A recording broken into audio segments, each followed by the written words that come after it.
Yeah, you know what's interesting is a lot of people are kind of pressured into these business meetings, like with their boss or with their coworkers. There's this like work meeting lunch deal where people are going out with people they probably wouldn't associate with outside of the workplace, and they're going and eating with those people.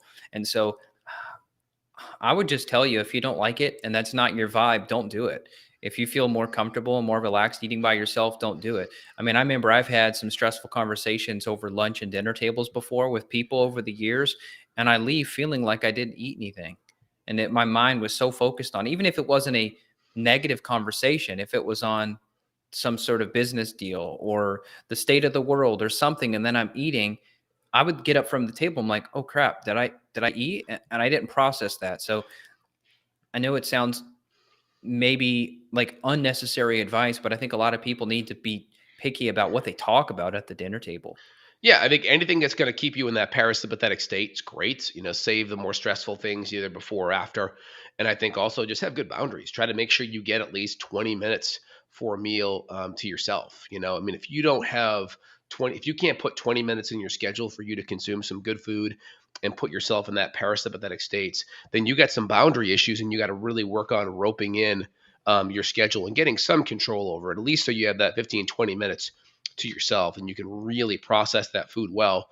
And again, I'm not saying there won't be some exceptions or some stressful days here or there, but on average, try to make sure 80 to 90% of the time you really have control over your schedule to that degree. One of my favorite things to do, even in the wintertime here, if I've got blue skies, I'm taking my shirt off. I'm going to sit on my front porch where I've got a nice, comfy front porch patio chair, and Mhm. that chair's warmed up by the sun. So I'll just take my shirt off, sit there barefoot in the chair, and eat my bison burger for lunch. And the sunlight is a mast cell stabilizer. So I notice the sun helps me if I have any kind of food reactions. The sun will stabilize that.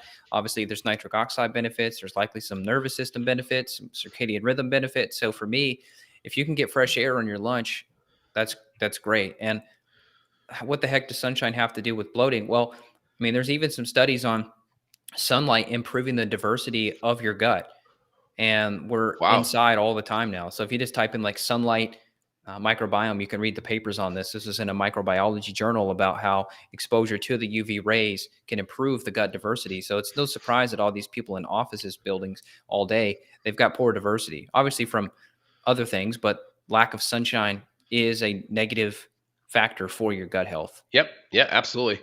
And I mean, also there's other bugs that are out there. I think we already kind of talked about H. pylori because that can affect the stomach and that can decrease acid production. And thus, when acid production's down, we know enzyme production is also down.